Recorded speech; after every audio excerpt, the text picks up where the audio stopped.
La présidente de la Commission de l'Union africaine a participé hier à la 6e réunion du groupe de soutien et de suivi sur la situation au Mali. Hier, les responsables ont animé une conférence de presse au CICB.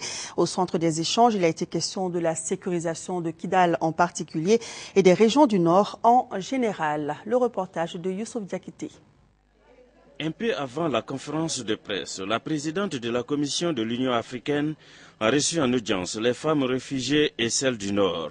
Avec elle, Vladimir Nkosazana-Zuma a évoqué les questions liées à la participation de celles-ci au processus de restauration de la paix. En fait, nous, ce qu'on a promis, c'est la solidarité avec eux, de pouvoir travailler ensemble et aussi qu'elles recouvrent leurs droits.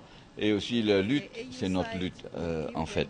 On va les aider, comment l'Union africaine peut aider ces femmes, comment d'autres organisations, on peut demander à d'autres organisations d'aider ces femmes. Ce sont des femmes, elles ont des enfants et elles sont toujours en train de partir et revenir. Donc il faut que ce problème soit résolu définitivement.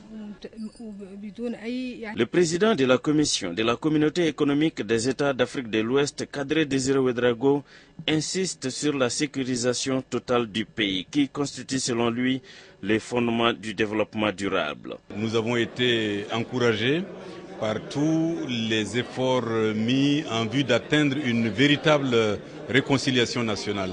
Et je crois que c'est à l'honneur de tous les acteurs maliens. Nous avons félicité le gouvernement pour les mesures courageuses qui ont été prises dans le sens de la recherche de la paix et de la réconciliation. À nouveau lancer un appel à tous les États membres à nous aider par tous les moyens possibles. Vous avez vu que le gouvernement néerlandais a annoncé sa décision de nous offrir les services de 4 hélicoptères militaires. Et c'est une décision dont nous lui sommes très reconnaissants, que nous avons saluée. Mais il y a encore du travail à faire. Tous sont unanimes qu'il faut aujourd'hui résoudre impérativement la question de réconciliation nationale avant de passer à toute autre étape.